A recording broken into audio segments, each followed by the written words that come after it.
Hello good morning.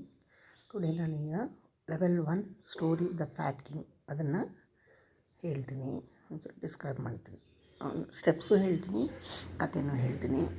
Okay, ಈಗ ಇದು ನೋಡಿಕೊಂಡು ಇದೇ ಥರ ಮಕ್ಕಳಿಗೆ ಫಸ್ಟು ಏನು ಮಾಡೋ ಹೇಳ್ಬಿಡ್ಬೇಕು. ಸ್ಟೆಪ್ಸ್ ಎಲ್ಲ ಫಾಲೋ ಮಾಡಿ, ಸ್ಟೆಪ್ಸ್ ಎಲ್ಲ ಗೊತ್ತಿದೆ ಅಲ್ವಾ. ಸೊ ಈಗ ಸ್ಟೆಪ್ಸ್ ಫಸ್ಟ್ ಸ್ಟೆಪ್ಪು ಮದರ್ ಟಂಗಲ್ಲಿ ಹೇಳಿಬಿಟ್ಟು ಕತೆ ಮೊದಲು ಸುಮ್ಮನೆ ನೋಡಿಕೊಂಡು ಮಕ್ಕಳು ನೋಡಿಕೊಂಡು ಕಥೆನ ಹೇಳಬೇಕು ಕನ್ನಡದಲ್ಲಿ ಹೇಳಿಬಿಟ್ಟು ಆಮೇಲೆ ಇಂಗ್ಲೀಷಲ್ಲಿ ಟೀಚರ್ ಕಾರ್ಡ್ ತೊಗೊಂಡು ಓದಬೇಕು.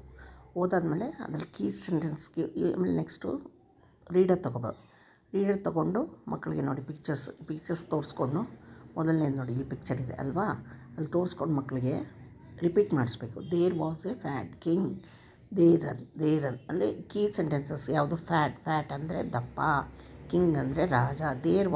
ದೇರ್ ಅಂದರೆ ಇದ್ದಾನೆ, there was a fat king, ಅಲ್ಲಿ ಒಬ್ಬ ದಪ್ಪನೇ ರಾಜನ ಇದ್ದ. The fat king had a fat queen, ಆ ದಪ್ಪನೆಯ ರಾಜನಿಗೆ ಒಬ್ಬಳು ದಪ್ಪನೆಯ ಹೆಂಡತಿ ರಾಣಿ ಇದ್ದಳು. ಇಲ್ಲಿ ನೋಡಿ ಹೊಸ ಪದ ಏನು? ಕ್ವೀನ್ ಅಂದರೆ ರಾಣಿ. ಅಂಡ್ ಎ ತಿನ್ ಅಂದರೆ ಸಣ್ಣ, ಡಾಗ್ ಅಂದರೆ ನಾಯಿ. ಆ ದಪ್ಪನೆಯ ರಾಜನ ಜೊತೆ ದಪ್ಪನೆಯ ರಾಣಿ ಮತ್ತು ಒಂದು ಸಣ್ಣ ತೆಳ್ಳಗಿನ ನಾಯಿ ಅವನ ಜೊತೆ ಇತ್ತು. ಇಷ್ಟು ಅರ್ಥ ಹೇಳ್ಬಿಟ್ಟು ಆಮೇಲೆ ಈಗ ಎಲ್ಲ ಕೀವರ್ಡ್ಸ್ ಅರ್ಥ ಎಲ್ಲ ಹೇಳಿದ್ರಲ್ವ.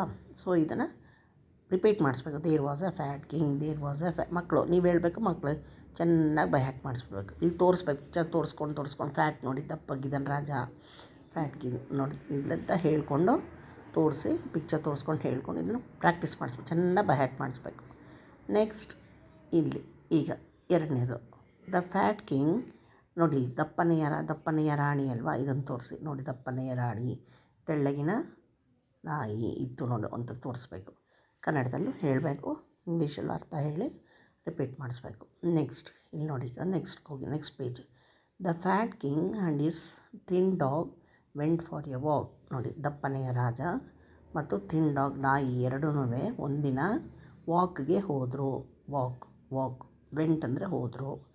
ಇನ್ನೆಲ್ಲ ಇದೆ, ಎಲ್ಲ ವರ್ಡ್ಸ್ ಹೇಳಿದೆ. ಆಮೇಲೆ ದ ಡಾಗ್ ನಾಯಿ ಸಾ ಎ ಕ್ಯಾಟ್ ಬೆಕ್ಕು, ಒಂದು ಬೆಕ್ಕನ್ನು ನೋಡಿ ವಾಕಿಗೆ ಹೋಗ್ತಾ ಇರೋದು, ಬೆಕ್ಕನ್ನು ನೋಡ್ತು. ಆ್ಯಂಡ್ ರ್ಯಾನ್ ಆಫ್ಟರ್ ಇಟ್, ಅದ್ರ ಹಿಂದೆ ಹೋಯಿತು. ನೋಡಿ ಇಲ್ಲಿ ರ್ಯಾನ್ ಆಫ್ಟರ್ ಇಟ್, ಹಿಂದೆ ಹೋಯಿತು. The fat king ran after the dog, ದಪ್ಪನೆಯ ರಾಜ ನಾಯಿ ಹಿಂದೆ ಓಡ್ದ. ನೋಡಿ ಇಲ್ಲಿ ಹೋಗ್ತಾ ಇದ್ದಾರೆ. ಸೊ ಇಲ್ಲೇನಾಯಿತು? ಹೋದ ತಕ್ಷಣ ಏನಾಗಿದೆ ಇಲ್ಲಿ the dog saw a cat, ನಾಯಿ ಏನು ಮಾಡ್ತು? ಒಂದು ಬೆಕ್ಕನ್ನು ನೋಡ್ತು. ನೋಡಿ ಮುಂದ್ಗಡೆ ಬೆಕ್ಕ ಅಂತ ಇದೆ ಅಲ್ವಾ, ತೋರಿಸ್ಕೊಂಡು ಹೇಳಬೇಕು. The dog ran after the cat, ನಾಯಿ ಆ ಕ್ಯಾಟ್ ಬೆಕ್ಕ ಹಿಂದೆನೇ ಓಡ್ತು. The king ran after the dog, ದಪ್ಪನೆಯ ರಾಜ ನಾಯಿ ಹಿಂದೆ ಓಡ್ದ. ಹೀಗೆ ಅಷ್ಟು ಅರ್ಥ ಹೇಳ್ಕೊಂಡು ಹೇಳ್ಬೇಕು. ಹೋಗ್ತಾ ಇದ್ದಾರೆ ನೋಡಿ. ದೆ ರ್ಯಾನ್ ಫಾರ್ ಮೆನಿ ಡೇಸ್, ಓಡಿದ್ರು ನೋಡಿ, ಓಡಿ ತುಂಬ ದಿನದ ತನಕ ಓಡಿದ್ರು. ತುಂಬ ಡೇಸ್ ದಿನಗಳು. Now the fat king was thin, ಈಗ ನೋಡಿ ಈಗ ಫ್ಯಾಟ್ ಕಿಂಗ್ ದಪ್ಪನೆಯ ರಾಜ ಏನಾದ? ಥಿನ್, ಸಣ್ಣಾಗಿದ್ದಾನೆ ನೋಡಿ ಅಲ್ವಾ. ಇದನ್ನೆಲ್ಲ ಪ್ರಾಕ್ಟೀಸ್ ಮಾಡಿ ಇಷ್ಟು ಈ ಸೆಂಟೆನ್ಸಸ್ನ ಬೈ ಹ್ಯಾಟ್ ಮಾಡಿಸಿ ಚೆನ್ನಾಗಿ ನೀವೇ ಹೇಳ್ಕೊಟ್ಟು ಬೈ ಹ್ಯಾಟ್ ಮಾಡಿಸ್ಬೇಕು. ಇಷ್ಟು ಅದೆಲ್ಲ ಹಾಕಿದ್ಮೇಲೆ ಇಷ್ಟು ಬರೀ ಕತೆಗೆ ಸಂಬಂಧಪಟ್ಟಂಗೆ ಸ್ಟೆಪ್ಸು ಇಲ್ಲಿ ತನಕ ಇದು ಮಾಡಬೇಕು. ಇದಾದಮೇಲೆ ನೆಕ್ಸ್ಟು ಆಮೇಲೆ ಅವರೆಲ್ಲ ಹೇಳಿದ್ಮೇಲೆ ಏಕೋ ಈಗ ಹಂಗೆ ಪ್ರಾಕ್ಟೀಸ್ ಮಾಡಿಸ್ತಿರಲ್ಲ, ಪ್ರಾಕ್ಟೀಸ್ ಮಾಡಿಸ್ತಾ ಇರೋವಾಗಲೇ ಕ್ವಶ್ಚನು ಹಾಕ್ಬೋದು. ಎಲ್ಲ ಪ್ರಾಕ್ಟೀಸ್ ಮಾಡಿಸ್ಬಿಡಿ ಚೆನ್ನಾಗಿ. ಬೈ ಹ್ಯಾಟ್ ಕತೆ ಹೇಳೋ ಮಕ್ಕಳಿಗೆ ಹೇಳ್ಕೊಟ್ಟಾದ್ಮೇಲೆ ಇನ್ನೊಂದು ಸರಿ ತಗೊಂಡು there was a fat king ಅಂತ ನೀವು ಒಂದು ಸರಿ ಹೇಳ್ತೀರಾ. ಅದೇ ಎಕೋ ಕ್ವಶನ್ ಅಂದರೆ ಹೂ ವಾಸ್ ದೇರ್, ಯಾರಿದ್ರು? ಇದಕ್ಕಿದೆ ಕಣಪ್ಪ ಆನ್ಸರು, ಈ ಆನ್ಸರ್ ಹೇಳ್ತಾ ಇದ್ದೀನಿ, ಈ ಆನ್ಸರ್ಗೆ ಕ್ವಶನ್ ಹಾಕ್ತೀನಿ, ಇದೇ ಆನ್ಸರ್ ಹೇಳಿ ಅಂತ ಹೇಳ್ಬಿಟ್ಟು ಅವ್ರಿಗೆ ಅರ್ಥ ಆಗತ್ತಾಗ there was a fat king, who was there, ಯಾರಿದ್ರು? There was a fat answer ಅದನ್ನೇ. The fat king had a fat queen and a thin dog ಅಂತ ಹೇಳಿಸಿ what did the fat king had, fat ಕಿಂಗ್ಗೆ ಏನಿತ್ತು, ನಂತರ ಯಾರಿದ್ರು ಅಂತ ಅರ್ಥ. ಅಲ್ಲಿಗೆ answer the fat king had a fat queen and a thin dog ಮಕ್ಕಳು ಹೇಳ್ತಾರೆ. ನೆಕ್ಸ್ಟ್ ಆಮೇಲೆ what did the dog see ಅಂತ. ಡಾಗ್ ಏನು ನೋಡ್ತು? ಅವಾಗ ಮಕ್ಳು ಹೇಳ್ತಾರೆ ಡಾಗ್ ಸಾ ಎ ಕ್ಯಾಟ್ ಅಲ್ವಾ. Who ran after the cat ಅಂದರೆ ಕ್ಯಾಟ್ ಹಿಂದೆ ಯಾರು ಓಡೋದು? The dog ran after the cat. ಮಕ್ಕಳು who ran after the dog, ನಾಯಿ ಹಿಂದೆ ಓಡಿದವ್ರು ಯಾರು? The king ran after the dog. ಗೊತ್ತಾಯ್ತಾ? ಓಕೆ. ದ ರ್ಯಾನ್ ನಾವು what happen to fat king? Fat king ಏನದ? ನಾವು the fat king was thin. ಈ ಕ್ವಶನ್ಗೆ ಇದು ಆನ್ಸರ್ಸ್.